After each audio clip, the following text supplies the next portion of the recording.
자, 안녕하세요. 오늘은 세법이 아닌 다른 주제로 한번 이야기해 볼까 하는데요.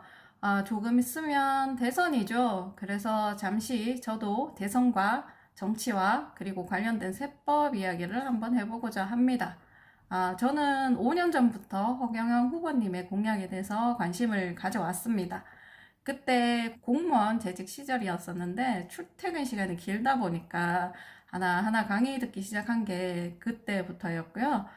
다른 후보님들의 공약은 지금 현재 TV에서 많이 볼 수가 있어서 오늘은 허 후보님의 공약이 어떤 것들이 있는지 한번 소개해 볼까 합니다. 허 후보님의 공약을 보기 전에 현 시점에서 제가 세법이 이렇게 바뀌었으면 좋겠다라는 것에 대한 생각을 이야기해 볼게요. 근데 이게 어차피 허 후보님의 공약이랑 제가 생각하는 부분이랑 너무 비슷해가지고 별 차이가 없을 겁니다. 그리고 이번 영상에는 목소리만 내보내겠습니다. 제가 폰카로 영상을 찍는데 저번 부가세 때 영상 보시면 알겠지만 이유 없이 카메라가 흔들려가지고 이게 보는 게 더 불편할 것 같아서 뺐습니다.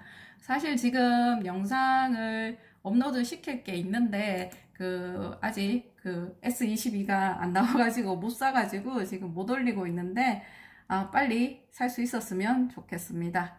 자, 그럼 감사해도 되는 세무사의 생각 첫 번째를 한번 보시게 되면 세법은 복잡하지 않게 가능한 한 전 국민이 알기 쉽게 만들어야 된다는 게 제 생각이고요.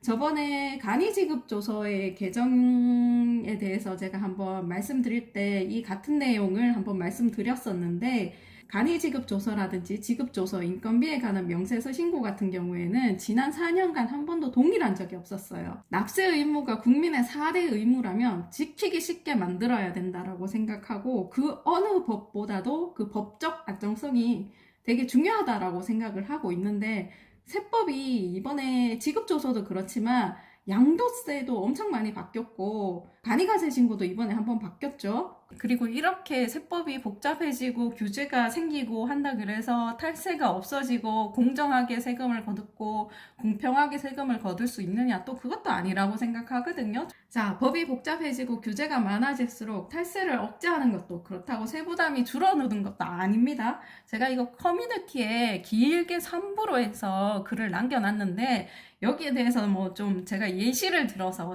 설명을 해놨는데 좀 더 알고 싶다 그러면 거기 글 한번 읽어보시기 바랍니다. 저는 그리고 자본주의 사회에서는 세금 많이 내는 사람을 존경해야 된다라는 생각에 동의를 하고 있습니다. 하지만 지금은 사람들이 세금 많이 내면 바보로 알고 있죠.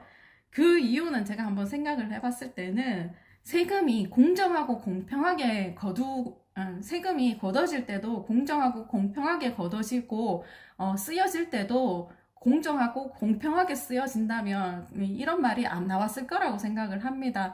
다 누구는 뭐 똑같은 매출인데 얼마 내고 누구는 하나도 안 내고 이런 일이 있으니까는 불공정하다, 불공평하다 이런 생각 때문에 이런 말이 나오는 것 같은데 결국 제도의 문제라고 생각합니다. 저는. 그리고 규제가 복잡해지면 결국은 그 법을 잘 아는 사람은 편법을 이용해서 빠져나가게 됩니다. 근데 여기서 법을 잘 아는 사람이 누굴까요? 결국 법 만드는 사람들입니다, 여러분들. 그리고 법을 잘 아는 사람, 그리고 법 만들었던 사람들은 이 규정에 대해서 너무나 잘 알고 있으니까는 그 법망을 다 빠져나가고 결국 여기에 걸려드는 사람들은 여러분들입니다. 감사해도 되는 세무사의 생각 두 번째, 국세와 지방세는 통합하여 징수 관리해야 된다라는 생각을 가지고 있는데 제가 세무대리인을 시작한 건 2004년입니다. 물론 그때는 뭐 세무사를 가지고 시작한 건 아니지만은 그때는 현재처럼 이렇게 할 신고가 많지 않았어요. 그리고 지방세와 국세를 분리해 주는 신고 세목이 몇 가지 되지 않았고요. 근데 이게 점점 시간이 흐르다 보니까는 지방세를 별도로 신고해 주거나 아니면은 그리고 세법 개정도 이제 지방세를 별도로 징수하기 위해서 조금씩 개정되어 가고 있는 게 제 눈에 보이거든요. 자, 이제는 지자체들이 이제 중앙에서 돈을 다 쓰기 싫은 겁니다. 이제 각자 자기만의 주머니를 차고 싶어 하고, 그리고 이런 추세는 점점 더 저는 가속화될 거라고 예상이 되거든요. 이게 보시면은 우리가 잘 아는 그 국세 납부하는 게 그 홈택스라면은 지방세 납부하는 게 있습니다. 서울은 이택스, 그리고 부산은 뭐 지방사이버 지방청 뭐 이렇게 나와 있는데 아마도 지금 이게 각각 지자체별로 이제 점점 하나씩 홈페이지가 더 늘어날 거거든요. 자, 이게 왜 문제가 되느냐 한번 보시면은 저희 실무하는 입장에서도 비슷한 방법으로 국세와 지방세를 2번씩 신고를 해야 되고요. 그 다음에 예산 낭비가 심합니다. 지금 보시면은 위텍스 있죠? 그리고 이텍스 있죠? 부산 사이버지방세청 있죠? 이렇게 해서 좀 이제 힘 있는 지자체 같은 경우에는 이게 별도로 지금 다 분리하여 관리하려고 지금 하고 있고요. 그 다음에 인력 낭비, 동일한 세목에 대해서 각 지방자치단체들마다 인력이 필요하기 때문에 인력 낭비도 지금 심하다고 보여지고요. 그리고 제가 제일 염려하는 게 뭐냐, 그 세금이 다른 누군가의 배만 불려지는 식으로 사용하지 않을까, 그런 염려가 되는 거죠. 저는 국세와 지방세 통합뿐만 아니라 지방자치제에서도 회의적이거든요. 예, 지금 보면 예전은 뭐 정보통신이 발달하지 않아서 그렇다 쳐도 지금은 우리나라 국토가 그렇게 넓은 것도 아니고 정보통신이 그렇게 발달하지 않은 것도 아니고 이런 세상에서 지금 체감상으로만 해도 예전에 비해 국토가 좁아졌다고 느껴지는데 굳이 이걸 비효율적으로 뭐 지방자치제 해가지고 각각 인력도 모자란다, 예산도 모자란다 이러는데 굳이 분리할 필요가 없다라고 생각이 듭니다. 자, 감사해도 되는 세무사의 생각 3번째, 재산세, 종부세, 자동차세, 증권거래세, 주식 및 코인 양도세 폐지, 그리고 상속세 폐지, 국민연금 폐지를 생각을 하고 있습니다. 재산세, 종부세 같은 경우에는 보유세입니다. 소득이 일어나지 않습니다. 보유 중에서는. 소득이 있는 곳에 과세한다는 기본 원칙에 부합하지 않고요. 그리고 이중과세 논란은 항상 있는 거고요. 자, 그리고 부동산에 부과되는 보유세 같은 경우에는 세입자에게 다 전가됩니다. 그러니까 전셋값이 다 오른다는 얘기죠. 법이 바뀔 때마다 전셋값이 출렁출렁거리는 걸 한번 느끼셨죠? 빌려주는 입장에서도 이게 내가 손해보지 않나라는 생각을 먼저 하게 되고 그걸 3, 4년치 먼저 임차료를 올려받는다라는 그런 얘기가 됐거든요. 자, 그리고 재산세, 종부세 같은 경우에는 집이 한 채고 내가 그 강남에서 한 30년을 살았다라고 가정을 한번 해보세요. 그리고 나는 이제 은퇴 시기가 돼가지고 정기적인 수입이 없다라고 한번 가정을 해보세요. 재산세하고 종부세가 부과가 되게 되면은 그 세금 내려고 집을 팔아야 되는 상황이 일어날 수 있습니다, 여러분들. 그리고 증권거래세와 주식 및 코인 양도세 폐지를 저는 주장을 하고 있고요. 장내 거래에 대한 주식 거래는 국내 주식 시장의 활성화를 목적으로 과세되지 않고 있었습니다. 투자 자금이 해외로 이탈될 가능성이 있어 보이고요. 심지어 가상화폐에 대한 양도세는 22년부터, 그러니까 올해부터 과세되기 시작했는데 지금 봤을 때 법이 굉장히 허술하거든요. 즉 시간이 지나면 억울하게 세금 낼 사람들이 지금 많아 보입니다. 상속세 폐지 한번 보시게 되면 전체 세수에서 상속세 미미한 규모라고 생각이 듭니다. 지금 제가 알기로는 10% 미만이라고 알고 있는데 올해는 또 어떻게 될지 모르겠습니다. 상속세는 앞으로 인한 기업의 자금의 유동성 위험이 있을 수도 있고요. 그리고 이게 결국은 이 세금이 기업이 보유하고 있건 현재 지금 연구개발비로 쓰건 간에 기업의 효율적인 뭐 경제 활동에 쓰이는 게 더 낫다라고 저는 생각을 하고 있거든요. 어차피 국가, 그러니까 세금으로 들어가봤자 얘네들이 효율적으로 쓰지 않습니다. 그렇다고 이 금액이 여러분들한테 가는 것도 아니고요. 토종기업의 외국 자본화, 그러니까 기업들이, 그러니까 주식을 다 팔게 되면은 외국으로 기업이 넘어갈 수 있다라는 얘기죠. 자, 보시면 부자들이 상속세 낸다면 여러분들도 내야 되고요. 부자들이 상속세 안 낸다면 여러분들도 안 내도 되는 거죠. 즉, 상속세가 폐지된다면 부자도 서민도 안 내도 됩니다, 여러분들. 자, 상속세 먼 이야기인 것 같고 나랑 상관없는 이야기인 것 같은데 보면은 생각 못하고 있다가 나는 아니겠지라고 생각을 못하고 있다가 이렇게 닥치면 나중에 이렇게 10%, 20%, 30%이 구간 가면은 상속세 장난 아닙니다. 그때 여러분들도 대상이 되거든요. 그리고 국민연금 폐지 한번 보시게 되면 왜 국민연금을 제가 폐지를 해야 되냐라고 생각이 드냐 하면은 요즘 여러분들 보면은 1인 사업자가 굉장히 많습니다. 결국엔 인건비를 지출하고 싶지 않다라는 거죠. 이걸 곰곰이 생각을 한번 해보니까는 주는 사람 입장에서는 그 금액이 커요. 월급이 뭐 180이건 200이건 간에 그게 크게 느껴지거든요. 근데 이게 받는 사람 입장에서는 그 금액이 되게 적게 느껴진다라는 거죠. 거기에 대해서 원인을 한번 자세하게 생각을 해보니까는 국민연금 및 4대 보험이 너무 많이 떼는 거죠. 저 같은 경우에도 월 100을 떼는데 뭐 소득세하고 이거저거 합치면 월 100이 지금 나가고 있는 상황인데, 주는 사람 입장에서 한번 생각을 해보면은 월 500을 주고, 게다가 거기는 국민연금, 건강보험, 고용보험, 산재보험, 그 사업자 부담분까지 다 내야 된다라는 거죠. 그러니까 이거저거 합치면 주는 사람은 많이 주는 것 같은데 받는 사람은 돈의 가치가 없어요. 이게 대표적인 게 국민연금 때문에 그렇다고 생각을 하고, 그리고 허 후보님 공약 보시면 국민연금 폐지 이유가 저하고 조금 다르게 설명을 하시던데, 결국은 국민연금 여러분들이 낸 돈을 모아서 국민연금은 펀드같이 운영을 하게 됩니다. 주식 투자를 하게 되고 뭐 어디에 채권을 투자하게 되고 이렇게 해가지고 그 금액을 불리게 되는데, 결국 국민연금이 어떤 회사에 그 권력을 행사할 수 있다라는 그 논리더라고요. 저도 이거에 대해서는 동감을 하지만, 여러분들이 생각하기에 더 크게 와닿는 거는 제가 생각하는, 주는 사람은 크게 느껴지는데 받는 사람은 돈의 가치가 없다라고 그렇게 느껴지는 게 더 여러분들한테는 더 와닿을 것 같거든요. 세무사 입장에서는 세금 폐지를 주장하는 게 쉽지는 않습니다. 결국 밥그릇을 뺏어간다라는 의미이기 때문에. 그러나 제가 이렇게 얘기를 드릴 수 있는 거는 제가 실무를 하면서 정말 필요하다고 생각을 했기 때문에 저는 이렇게 주장을 합니다. 자, 감사해도 되는 세무사의 생각 네 번째 보시게 되면, 정부의 예산 낭비 및 비효율적인 운영은 생각보다 심합니다, 여러분들. 배정된 예산이 남을 경우 무조건 소진해야 됩니다. 그래서 필요 없는 구매 및 필요 없는 사업이 일어나게 되죠. 제가 저도 공무원 생활을 조금 했습니다. 길지는 않지만. 근데 그때 저는 이론적으로만 배정된 예산이 남으면 안 되겠지라고 생각을 했는데, 여기에 들어가 보니까는 이게 좀 심하게, 이 정도로 심하게 남아서는 안 되는 건지는 몰랐습니다.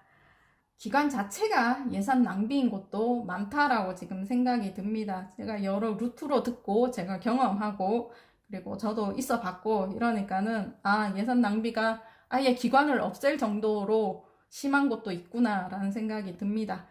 자, 정부 지원 사업, 이게 뭐냐면 모르시는 분들도 많을 건데, 이게 창진원이나 이런 데 보면은 창업을 진흥하기 위해서 뭐 일정 요건이 되고 이러신 분들한테 지원금을 줍니다. 작게는 몇 천만 원에서 많게는 뭐 몇 억까지 줍니다. 결국 이 사업을 보면은 실업률을 낮추고 일자리 창출을 위해서 이 금액을 줍니다. 저는 이것도 좀 문제라고 생각을 하는 게, 이렇게 보시면 실제 사업 기간 동안, 즉 사업비 지급 기간 동안만 이제 근로계약서 쓰고요. 그 기간이 끝나면은 이제 실업급여 받고 퇴사를 하게 됩니다. 그러면 이거는 정부 지원금 플러스 실업급여까지 충나게 되는 거죠. 그리고 저는 이런 사업 자체가 좀 없어져야 된다고 생각하는 사람인데, 이게 제가 그 이유가 뭐냐 하면 특정 사람에게만 지원된다는 것과 쓸데없이 예산 낭비가 심하다는 것이 그 이유였는데, 이게 보시면은 아무래도 정부 지원금이다 보니까는 내 돈 같이 쓰지 않는다라는 게 사실이고요. 여러분들 뭐 복사기나 이런 거 한번 사시려면은 되게 가성비 따져서 하루 이틀 고민하시잖아요. 근데 이러시는 분들 보면 그냥 좋은 사양, 그러니까 내한테 필요 없는 사양까지 다 넣은 그냥 그런 비싼 거를 그냥 삽니다. 그리고 컴퓨터도 그냥 맥북 사죠. 저는 생각을 했죠. 그냥 차라리 이런 방법보다는 다 공평하게 간이가세자도 부가세 환급해주면 되잖아요. 이런 거 차라리 거두지 말고, 사업자 등록하고 사업하면서 꼭 필요한 기자재를 가성비 따져서 막 생각하고 사는데 간이가세자라고 부가세 환급 못 해줄 거는 없습니다. 차라리 이런 정부 지원 사업을 없애는 게 낫지.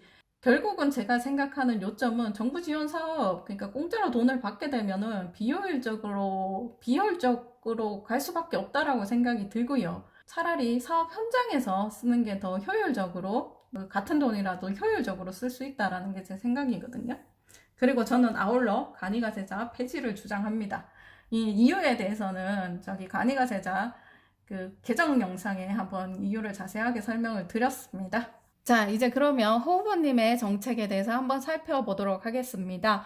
자, 9번 세금혁명 한번 보시게 되면은, 증권거래세 면제하여 증권거래를 활성화한다. 제가 아까 얘기 드린 거하고 똑같죠. 그리고 2번, 지방세 폐지하고 국세로 통일하여 중앙 통합관리로 예산 낭비를 막는다. 이거 저 적극적으로 찬성하는 부분이고요. 지금 분리가 돼서 신고하고, 뭐 분리가 돼서 이렇게 예산을 집행하고 이러다 보니까 낭비가 너무 많습니다, 여러분들. 그리고 36종류의 세금을 한 개로 통합하여 매년 100조 원의 세수가 증가하고 상류층의 탈세를 원천적으로 차단함으로써 매년 200조의 세수가 늘어나는 것을 국민배당금의 재원으로 사용한다. 이렇게 나와 있는데, 사실 저는 세금 종류를 좀 통합할 필요는 있다라고 생각을 하고, 한 개로 통합될지는 모르겠습니다. 실제적으로. 근데 어느 정도 통합할 필요는 있다라고 생각을 하고, 그리고 아까 제가 설명을 했다시피 법과 규제가 많고 세금 종류가 다양하다 그래서 탈세가 줄어들거나 세수가 늘어나거나 그러진 않습니다. 이거를 잘 설계를 해가지고 자, 탈세를 원천적으로 차단하는 방법을 연구를 해봐야겠죠. 그리고 이 후보님의 강의를 제가 지금 찾을 수는 없는데 한번 봤거든요. 매출액의 소득세 같은 경우에는 매출액이 1%만 부과한다라는 이런 얘기를 들었어요. 근데 제가 이걸 곰곰이 생각해봤는데 저도 될 수 있으면 가능하면 매출액에 얼마 몇 퍼센트의 소득을 내라 이렇게 하면은 원천적으로 탈세가 방지가 돼버려요. 근데 이거의 단점이 뭐냐 하면은 그러면은 그 매출은 어떻게 포착하냐 이런 문제가 생길 수가 있는데 이것도 한번 연구를 해봐야겠죠. 가능한지 안 한지는 한번 생각을 해보고 가능하다 그러면 매출액의 1%, 즉 현재 이게 단순경 비율 그 소득세 계산 방법이거든요. 제가 글에서도 설명드렸듯이 제일 탈세가 없는 방법은 단순경 비율입니다. 그거를 하자라는 내용이 그 강의에 담겨 있었는데 제가 그걸 찾지를 못하겠습니다, 지금. 자, 그러면 매출액을 다 포착할 수 있는 다른 방법이 없다라면 저는 최소한 기준경 비율만 해도 매출액은 매출액대로 포착을 하고 그 다음에 신고는 간편해지고 이런 생각을 해봤는데 이거는 조금 더 연구를 해봐야겠죠. 근데 이 공약 자체는 찬성을 합니다. 저 같은 경우에는. 자, 3번 보시면 자동차에 대한 세금은 전부 다 기름 넣을 때 징수를 한다 이 말이죠. 저 이것도 좀 동의를 하는 부분이고요. 탄 만큼 세금 내면 됩니다. 안 타면 세금 안 내도 되는 거고. 그리고 세금 포인트 제도 실시라고 나와 있는데 사실 그렇습니다. 내가 잘 될 때는 기부도 하고 뭐 세금도 많이 내고 이러는데 사실 내가 망한다 이러면은 사실 지원받을 거는 굉장히 어렵습니다. 그리고 세금 또한 마찬가지고요. 세금 내가 꾸준히 내왔더라도 내가 한 번의 실수로 잘못됐다 이러면은 이때까지 내가 세금을 잘 냈고 뭐 기부도 많이 했고 이러면은 거기에 대한 대가는 분명히 있어야 된다라고 생각을 하는 부분이거든요. 자, 5번 상속세를 폐지하여 해외 자본의 토종 기업의 흡수를 방지한다. 이거를 보시면은 상속세를 내려면은 그 현금으로 대부분 못 냅니다. 특히 대기업 같은 경우에는 뭘 팔든지 해야 되고 그 파는 것 중에 하나가 주식이라면은 그 주식의 대부분이 해외 자본으로 갈 수 있다라는 거죠.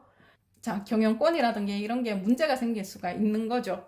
그리고 저는 예전에 저도 80년대생이고 뭐 이런저런 그 세뇌 교육을 좀 받은 세대라서 무조건 뭐 대기업의 세속 경영이 안 좋고 뭐 이런 세뇌 교육을 좀 받아왔던 세대거든요. 근데 가만히 생각을 해보니까는 이게 굳이 또 많이 나쁘다라고 생각을 못 하겠는 거예요. 주인 대리인 문제가 저는 더 심각하다고 보는 사람이라서 만약에 CEO 경영을 하게 되면은 이 문제가 굉장히 부각이 되거든요. 그 CEO 자체가 뭐 3, 4년 하고 교체되고 뭐 업적과 실적에 그 스트레스가 있는 그런 위치다 보니까는 항상 주인, 대리인 문제에 노출되어 있는 거죠. 그리고 소유라는 개념이 나쁘진 않습니다. 왜냐하면은 이게 내 거에 대한 소유가 있어야지 굉장히 잘하려고 노력을 하는 그런 원동력이 될 수 있다라고 생각을 하기 때문에 저는 그 전문 경영인을 써도 되는 그게 적합한 업종이고 적합한 회사라면은 그것도 찬성을 합니다. 자, 각자의 사업 환경에 맞게 그렇게 하면 된다라고 생각합니다. 우리가 국민 배당금을 주자. 월 150만 원 예산을 줄이자. 얼마 줄입니까? 70% 줄이자. 내 대통령 월급 안 받겠다. 내 판공비 400억 내도 내놓겠다. 이렇게 내가 공약하지 않습니까? 그러니까 청와대에서 먹는 밥값 내가 내놓겠다. 청와대 관저 사용하는 비용 내가 내놓겠다. 이렇게 해서 모든 대통령 공직자들이 이 판공비를 완전히 줄여야 됩니다.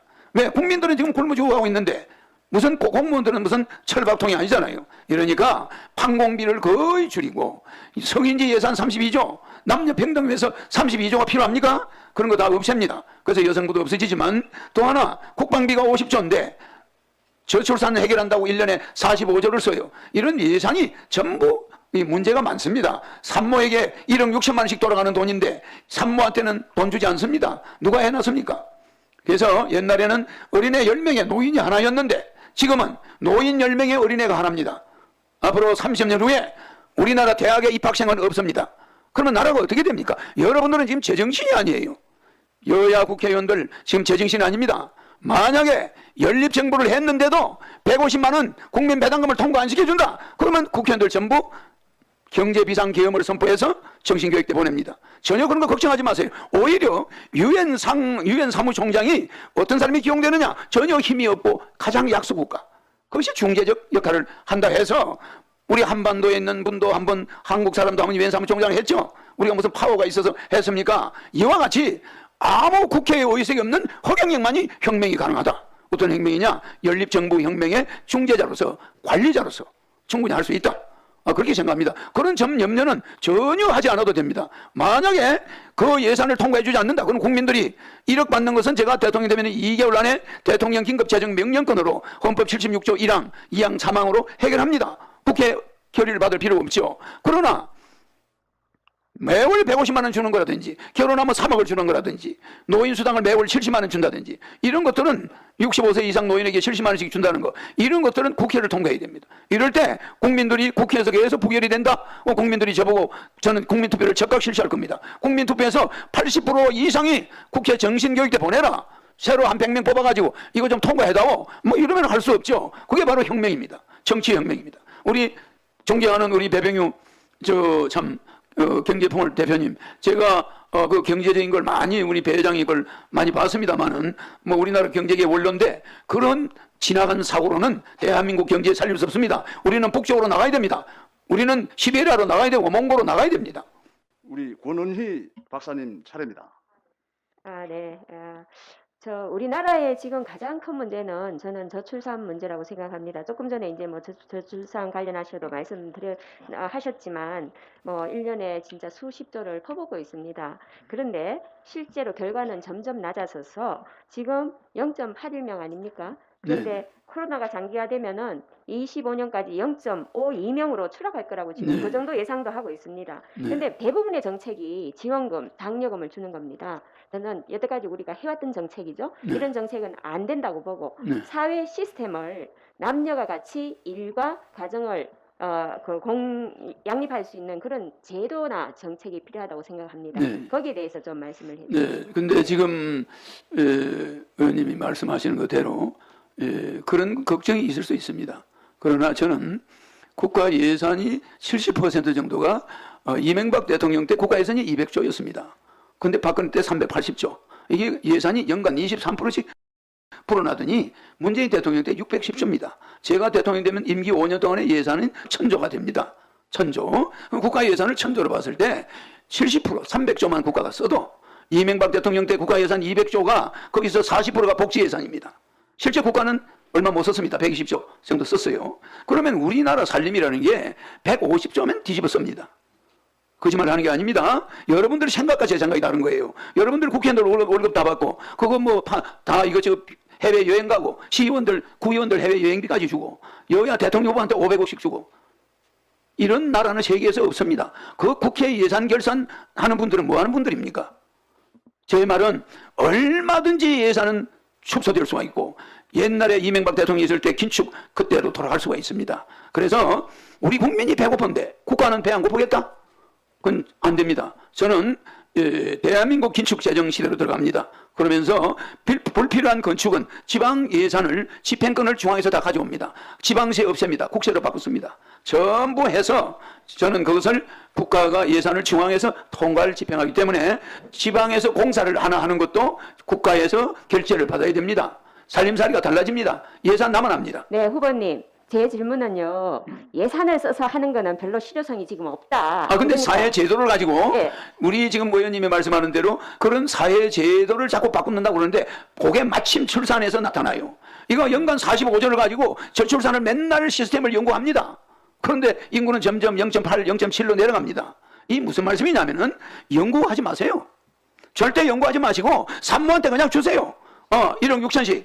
이게 우리 45조에서 이만큼 지원해 줄 테니 애 낳으세요. 결혼하는데 3억 주고 이렇게 하면은 국민들은 애를 낳습니다. 결혼합니다. 이건 적어도 이게 우리나라 이 지성인들이 보통 중병이 있는 게 아니에요. 고생을 좀 덜 해봐서 그래요.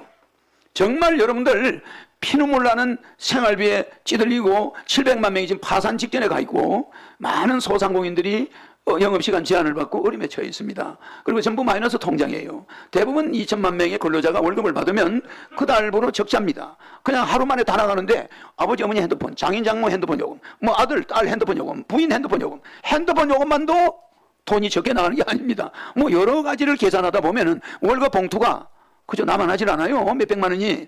이런 시점을 과연 국회의원들이 알고 있는지 모르겠어요. 제발 지원은 하고 싶어 하는 게 아닙니다. 국가 예산 줄여서 국가가 쓰나 국민이 쓰나 인플레 안 생깁니다. 절대 다르지 않습니다. 지금 만약에 우리나라 내가 왜 의원님들을 자꾸 이 정신교육들 이야기하냐면은 아직까지도 자기 자신들이 무슨 재벌 아들로 생각하고 있어요. 여러분의 재벌 아들이 아닙니다. 국가의 녹을 먹는 자들이 그 혈세 나 세비 반납하겠어. 나 재산이 이 정도 되니까 나 세비 안 받겠어. 나는 그런 사람 아직 한번 본 적이 없습니다. 정말 내가 의원이면은 나 재산이 뭐 한 100억 되니까 난 세비 안 받아도 돼. 나는 국민을 위해서 이 세비를 반납하겠어. 난 특혜도 반납하겠어. 이런 의원을 내가 본 적이 없습니다. 대한민국 앞으로 이대로 두면은 국회의원 때문에 망할 날이 옵니다.